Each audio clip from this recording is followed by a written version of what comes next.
오늘도 이 아침에 저희를 깨워주시고 하나님의 성전으로 인도해 주셔서 정말 감사합니다. 다 같이 시편 7편을 함께 저희가 교독하도록 하겠습니다. 우리 온라인을 통해서 참여하시는 우리 모든 성도님들 있는 곳에서 성경을 펴고 우리 시편 7편에 있는 말씀을 읽겠습니다. 자, 펴셨으면 함께 읽겠습니다. 여호와 내 하나님이여, 내가 주께 피하오니 나를 쫓아오는 모든 자들에게서 나를 구원하여 내소서.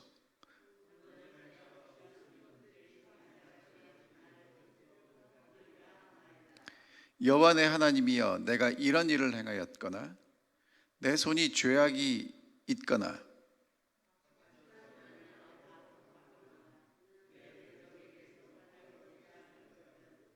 원수가 나의 영혼을 쫓아 잡아 내 생명을 땅에 짓밟게 하고 내 영광을 먼지 속에 살게 하소서.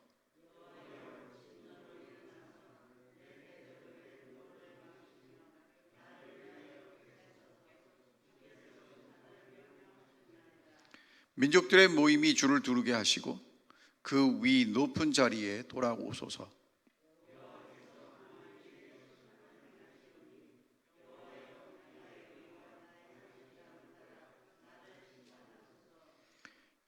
악인의 악을 끊고 의인을 세우소서.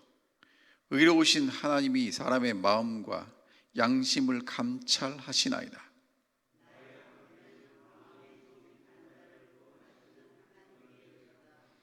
하나님은 의로우신 재판장이시며 매일 분노하시는 하나님이시로다.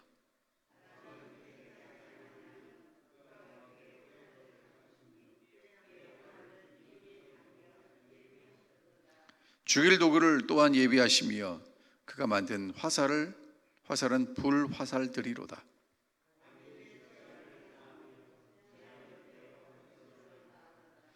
그가 웅덩이를 파 만들며 제가 만든 함정에 빠졌도다.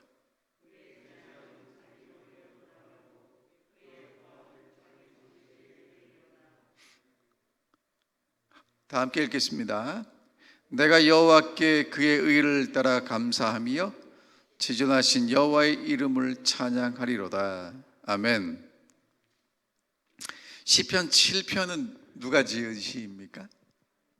다윗이 지었습니다. 근데 그 뒤에 표제어가 붙어 있습니다.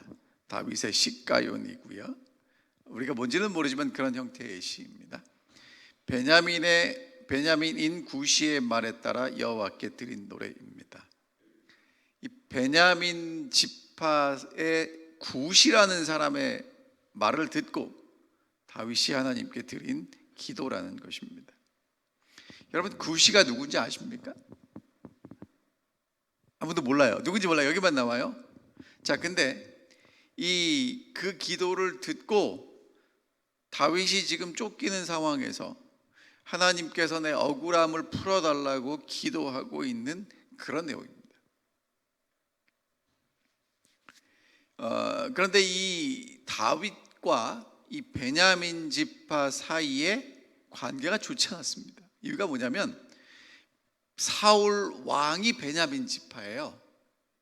그래서 사울 왕 다음에 이제 유다 지파의 다윗이 왕이 되는데 지금 시편 7편의 이 상황이 어디 나와 있냐면 사무엘하 16장에 나와 있는 이야기하고 같이 연결이 될 수 있다고 봅니다. 압살롬이 반란을 일으켰고요. 그래서 이제 다윗은 맨발로 도망갑니다. 근데 이렇게 도망가는 다윗을 향해서 이제 그 베냐민 지파의 시므이라는 사람이 도망가는 다윗을 쫓아와서 저주합니다. 근데 그 저주의 내용이 다윗이 사울에게서 억울하게 모든 것들을 빼앗았을 것이라고 우리가 생각해 볼 수 있는 거죠. 자, 성경에 있는 말씀에 보면 이제 그 시므이라는 사람이 다윗을 이렇게 저주합니다. 피 흘린 자여, 비루한 자여 가거라. 사울의 족속의 모든 피를 여호와께서 내게 돌리셨도다. 그 대신에 내가 왕이 되었으나 여호와께서 나라를 내 아들 압살롬의 손에 붙이셨도다.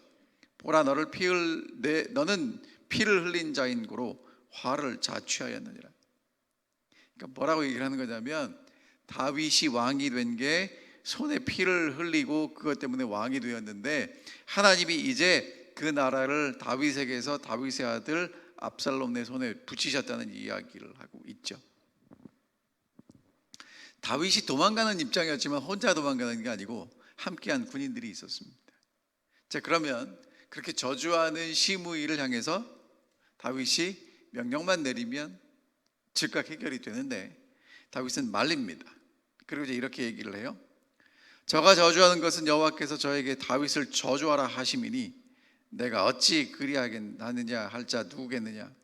내 몸에서 난 아들도 내 생명을 해하려 하거든. 하물며 이 베냐민 사람이라 여호와께서 저에게 명령하신 것이니 저로 저주하게 버려두라. 혹시 여호와께서 나의 원통함을 감찰하시리니 오늘날 그 저주 까닭에 선으로 내게 갚아주시리로다. 이렇게 다윗이 이야기를 합니다. 그리고 다윗은 이제 그 문제를 가지고 누구 앞에 나가냐면 하나님 앞에 나가요. 그리고 이제 오늘 시편 7편의 기도를 했다고 저희가 그렇게 이해할 수 있습니다.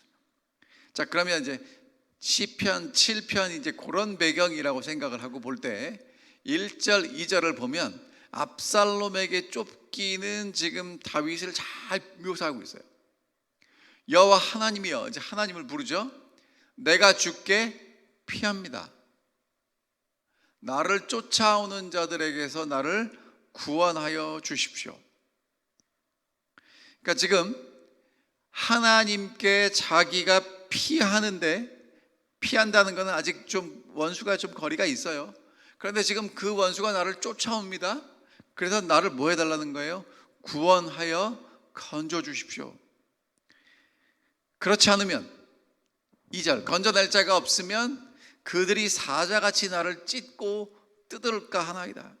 여러분, 다윗이 목동이었잖아요. 그러면 지금 이제 자기가 경험한 것을 통해서 뭘 할 수 있냐면, 사자나 곰이 와서 양의 새끼를 잡아다가 찢고 뜯습니다. 그러니까 지금 하나님이 목자처럼 나를 지켜주시지 않으면 원수가 와서 나를 찢고 뜯어서 나는 끝날 것입니다 라고 하나님께 기도하는 것입니다. 그러니까 살려달라는 이야기를 정말 아주 자기가 표현할 수 있는 아주 생생한 감동으로 표현을 했어요. 자, 그 다음에 그렇게 도망가는 이 다윗을 시므이라는 베냐민 지파 사람이 와서 저주했잖아요. 그래서 하나님께 이제 이렇게 기도합니다. 3절이요. 여호와 하나님이여, 내가 이런 일을 행하였거나, 여기 이제 영어 성경에는 만일이 있어요. 하나님, 만일 시므이가 행한 대로 내가 이런 일을 행하였거나, 두 번째, 내 손에 죄악이 있거나, 세 번째, 화친한 자를 악으로 갚았거나, 네 번째, 대적에게서 까닭 없이 빼앗았거든. 그러니까 지금 다윗이 뭐라고 얘기를 하는 거냐면, 하나님, 만약에 내가 이 왕의 자리를 위해서 이 시므이가 얘기한 대로 그렇게 손에 피를 흘렸거나, 3절에 내 손에 죄악이 있거나, 4절에요, 나랑 화친 언약했는데 그것을 어겼거나, 아니면 아무런 이유 없이 대적에게서 빼앗았으면, 다윗이 그렇게 하지 않았잖아요. 잘 아시죠? 사울을 죽일 수 있는 기회가 2번이나 있었는데 까닭 없이 자기를 핍박하는 사울을 다윗은 죽이지 않잖아요. 만약에 하나님 그랬거든, 다윗이 이렇게 기도합니다. 5절, 원수가 내 영혼을 쫓아서 잡고 내 생명을 땅에 짓밟게 하시고 내 영광을 먼지 속에 살게 하소서. 여러분, 이것도 뭐냐면, 원수가 나를 쫓아와서 잡아가지고 내 생명을 짓밟으면 이제 나는 어떻게 돼요? 죽죠. 죽으면 이제 뭐가 되는 겁니까? 먼지가 되는 거예요. 그래도 좋습니다. 자, 그 다음에 이제 다윗이 답답하잖아요. 나는 그렇지 않았는데 지금 쫓겨가고, 지금 쫓겨가는 것에 대해서 지금 저주를 받고. 여러분, 그런데 이게 지금 왜 이런 시편 7편이 성경에 기록되어 있을까? 그리고 성전에서 왜 이런 노래를 했을까? 다윗처럼 정말 답답하고 속상한 것들을 경험하는 것이 우리의 삶에 많이 있어요. 나는 정말 하나님 앞에서 그렇지 않게 살려고 애를 썼고, 정말 하나님 앞에 신실하게 살았는데 옆에 있는 사람들은 오해하고 나를 쫓아오고 나를 저주하고 힘듭니다. 여러분, 그때 어떻게 해야 될 것인가? 사람들이 다윗의 이 기도를 성전에서 함께 모여서 이 기도를 부르고 이 찬양을 하면서 하나님의 사람 다윗이 어떻게 했는지를 다시 생각하는 것입니다. 자, 7절에 보면 6절부터 볼게요. 여호와여, 진노로 일어나사 나의 대적들의 노를 막으시며 나를 위하여 깨소서. 주께서 심판을 명령하셨나이다. 여러분, 지금 이제 하나님 보고 일어나시랍니다. 하나님 지금 주무시는 것 같으니까 일어나시라는 거예요. 그리고 내 대적들의 노를 막아주십시오. 이유가 뭡니까? 주께서 심판을 뭐 하셨어요? 명령하셨습니다. 그러니까 이거는 내가 하나님께 요청하는 게 아니라 하나님이 해주신다고 약속하셨기 때문에 하나님의 약속에 근거해서 하나님 이제 일어나셔서 이제 뭔가 좀 해주십시오. 하나님이 일어나실 때가 됐습니다. 자, 그럼 하나님이 어떻게 하시냐면요, 7절에 보면 민족들의 모임이 줄을 두르게 하시고, 하나님이 재판장에 앉으시면 하나님이 판단하실 때 사람들이 쭉 서잖아요. 민족들이 다 서고 모두가 다 보게. 그리고 그 위 높은 자리에 돌아오십시오. 하나님 그 재판 심판의 자리에 앉아 주십시오. 8절, 여호와께서 만민에게 심판을 행하시오니 여호와여, 나의 의와 나의 성실함을 따라 나를 심판하소서. 여러분, 사실은 이건 좀 쉽지 않은 내용이에요. 다윗이 하나님이 심판하시는 거 제가 아는데 나의 의로움과 나의 성실함을 따라 심판해 달라고 이렇게 기도합니다. 그럼 여러분, 이게 다윗이 의롭다는 얘기일까요? 지금 이 문제에서만큼은 정말 하나님이 나를 기름 부으셨고 모두가 내가 왕이 되어야 된다고 얘기를 하지만 다윗은 그 자리를 하나님이 주실 때까지 탐하지 않고 기다립니다. 정말 힘들고 어려운 그 시절을 보내면서 기다리고 기다려서 마침내 하나님께서 그 자리를 주실 때까지 기다려요. 그러니까 이제 다윗이 하나님께 기도하는 겁니다. 하나님, 나의 의와 나의 성실함, 하나님을 향한 나의 의와 나의 성실함 보시고 하나님 심판해 주십시오. 9절, 악인의 악을 끊으시고 의인을 세워 주셔야 합니다. 왜? 하나님이 사람의 마음과 양심을 감찰하고 계시기 때문에 그렇습니다. 그러니까 악인은 뿌리째 끊어주시고 의인은 세워주십시오. 하나님이 뭘 하시기 때문이에요? 마음과 양심을 감찰하시기 때문입니다. 그리고 10절, 나의 방패는 마음이 정직한 자를 구원하는 하나님께 있습니다. 여러분, 예전에는 전쟁을 할 때 무기가 좋지 않았으니까 방패가 하는 역할이 정말 커요. 좋은 방패가 있으면 모든 것들을 다 막아낼 수 있어요. 그러니까 지금 다윗이 기도하는 겁니다. 하나님이 나의 방패가 되어주시면 모든 것들을 다 막아주실 수 있습니다. 자, 이제 다윗이 하나님께서 나를 막아주실 것, 하나님이 나를 보호하실 것을 확신하면서 이제 이렇게 기도합니다. 12절, 사람이 회개하지 아니하면 그가 칼을 가시며 그의 활을 이미 당기어 예비하셨도다. 죽일 도구를 예비하시며 그가 만든 화살은 불화살들이로다. 여러분, 여기서 우리는 정말 하나님의 놀라운 은혜와 자비를 볼 수 있어요. 지금 다윗이 뭘 하냐면 회개하지 않은, 하나님 앞에 바르지 않은 사람들을 향해서 하나님이 이제 심판하시는데 칼을 갈고 계세요. 활을 가지고 계셔요. 그런데 예비하고 계십니다.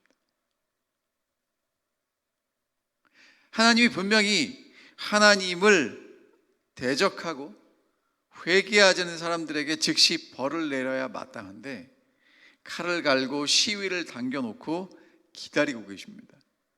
그러니까 하나님은 회개하지 않은 사람들을 심판하시는 것이 하나님의 목적이 아니라 그 사람들이 돌이키는 것을 지금도 기다리고 계시다는 겁니다. 근데 13절에 보면 여러분, 그가 죽일 도구를 예비하셨는데 무슨 화살이래요? 불화살이래요. 여러분, 이 화살 끝에 불이 있는 그런 화살을 하나님이 준비하셨지만 지금도 참고 기다리고 계십니다. 자, 하나님이 그렇게 준비하고 계시고요. 그런 하나님을 다윗은 알기 때문에 하나님께 기도합니다. 그 다음에 이제 하나님을 의지해서 다윗이 14절부터 보면 무슨 얘기를 하고 있냐면 악인이 어떻게 될 것인가를 지금 보고 있어요. 자, 14절 볼게요. 악인은 죄악을 낳음이요 재앙을 베어 거짓을 낳았도다. 지금 악인은요 뭘 하고 있냐면 죄악을 낳았다는 얘기는 죄악을 품습니다. 그리고 죄악을 잉태해서 거짓을 출산한다는 얘기예요. 그러니까 여러분, 악인은요 처음부터 한순간에 악인이 되는 게 아니라 죄악을 품고 그것을 속에서 키워가지고 거짓을 출산한단 말이에요. 그러니까 누구나, 특별히 악인들이 하는 일이 뭐냐면 하나님 말고 다른 것들을 그의 마음속에 가지고 있다가 그것이 점점 자라서 하나님을 대적하는 거짓으로, 악으로 나타난다는 거예요. 자, 그래서 15절, 그가 웅덩이를 파 만들미여 제가 만든 함정에 빠졌도다. 그렇게 악을 낳는 사람들, 악인들은요 운명이요 웅덩이를 팠어요. 누구를 위해 팠겠습니까? 나를 위해서 판 게 아니지만 자기가 만든 그 웅덩이에 누가 빠집니까? 내가 빠지는 거예요. 16절, 그의 재앙은 자기 머리에 돌아오고 그의 포악은 자기 정수리에 내리리로다. 그러니까 악인들이 준비한 것이 사실은 그게 누구한테 간다는 거예요? 자기 자신에게 간다는 얘기입니다. 여러분, 사실 우리가 이런 걸 알면 참 두렵습니다. 왜냐하면 여러분, 악인들뿐만 아니라 우리가 만든 웅덩이에 누가 빠지냐면 우리가 빠지게 돼요. 우리가 한 저주가 누구에게 돌아오냐면 나에게로 돌아온다는 것입니다. 여러분, 다윗이 아들에게 쫓기고 베냐민 지파 사람에게 저주를 받습니다. 상황이 정말 최악이에요. 어떻게 해야 되겠습니까? 사실요, 우리를 힘들고 어렵게 만드는 사람들은 멀리 있지 않습니다. 참 안타까운 얘기지만 우리 가정에 있고요, 우리 교회에 있어요. 근데 우리를 어렵게 만드는 진짜 최고의 가장 힘들고 어려운 게 뭐냐면 말입니다. 말이 참 무서워요. 여러분, 다윗에게 시므이라는 사람이 와서 저주해요. 뭐 이렇게 도망가는 다윗을 가서 막 때려주는 것도 아니고 공격하는 것도 아니고 저주합니다. 근데 그게 그렇게 무섭게 다윗에게 오는 거예요. 여러분, 그때 다윗이 했던 일이 뭡니까? 쫓아가서 막 따지지 않습니다. 자기의 결백함을 주장하지 않습니다. 그냥 그것은 하나님이 허락하신 것이라고 인정하고 내버려 둡니다. 그 대신에 다윗이 했던 일은 뭐냐 하면 하나님 앞에 가요. 그리고 하나님 앞에서 하나님, 저 그렇게 안 했는데 아시잖아요. 하나님, 이제 하나님께서 하나님의 공정하신 재판을 베풀어 주시고 하나님께서 그 악을 갚아달라고 기도합니다. 여러분, 이렇게 하셨던 분이 누구냐면 예수 그리스도예요. 예수님은요, 십자가에 달려 돌아가시면서 한 번도 다른 사람을 욕하거나 저주하지 않습니다. 그냥 모든 것들을 다 받아들이세요. 하지만 하나님께서 예수 그리스도를 심판하시고 다시 부활시키시는 것입니다. 요즘 사실 법보다 주먹이 가까운 정말 사람들이 자기 멋대로 살아가는 그런 시대를 여러분과 제가 살아가고 있습니다. 돈과 권력이 정말 모든 것들을 다 좌지우지하는 것처럼 보이는 그런 시대를 살아가고 있습니다. 여러분, 그럴 때 정말 여러분과 제가 여전히 오늘도 살아계신 하나님 앞에 나아가서 다윗처럼 기도하게 되기를 간절히 바랍니다. 지금은 억울하고 지금은 답답하고 지금은 해결할 수 없지만 하나님께서 자리에 앉으시고 심판하시고 억울함을 풀어주실 것을 기도하시기를 간절히 바랍니다. 근데 여러분, 이게 다윗이 자기가 잘못은 다 해놓고 하나님 요 문제만 해결해 주세요라고 기도하진 않았다는 거예요. 그러니까 내가 하나님 앞에 정말 진실하고 참되게 사셔야 돼요. 자, 이제 마지막 17절 보겠습니다. 내가 여호와께 그의 의를 따라 감사하며 지존하신 여호와의 이름을 찬양하리로다. 여러분, 다윗의 이 기도의 마지막이 뭐냐 하면 하나님의 의로우심 따라 하나님의 의로운 재판이 있을 것을 확신하고 감사합니다. 그리고 하나님의 이름을 찬양합니다. 왜냐하면 지금은 내가 억울하지만 하나님께서 분명히 이것을 풀어주시고 나의 원통함을 해결해 주시고 그리고 나를 평안하게 해주실 것을 믿기 때문에 그렇습니다. 이 아침에 그렇게 하나님을 믿는 우리 성도님들이 일어나셨습니다. 그리고 기도합니다. 여러분, 하나님께서 다윗의 기도를 들어주신 것처럼 우리의 기도를 들어주실 것입니다. 그리고 우리는 그것을 믿기 때문에 오늘도 기도합니다. 날마다 반복되는 기도지만 여러분, 그 기도가 정말 하나님과 우리를 더 가깝게 만들고 우리가 예수 그리스도와 동행하도록 우리를 인도하실 것을 확신합니다. 정말 다윗처럼 오늘 우리의 모든 것들을 하나님께 드릴 수 있는 그런 이 새벽의 기도 시간 되시기를 간절히 바라면서 오늘 말씀을 드리겠습니다. 신아버지, 다윗의 기도를 들으신 것처럼 오늘 우리의 기도를 들어주실 것을 확신합니다. 아들에게 쫓기고 원수에게 저주를 받는 절박한 상황에서 하나님이 구원이심을 확신하고 기도했던 다윗처럼 정말 코로나19로 인해서 힘들고 또 여러 가지 세상의 힘든 것 속에서 주님만이 우리의 소망이심을 확신하고 기도할 수 있도록 인도하여 주시옵시고 주께서 우리의 기도를 들으심을 확신하는 이 아침 되게 하여 주시옵소서. 주님, 정말 간절한 마음으로 주님 앞에 기도하는 우리 모든 성도들의 기도를 받아주시옵시고 우리 가운데 함께하여 주시옵기를 사랑 많으신 예수 그리스도 이름으로 간절히 기도합니다. 아멘.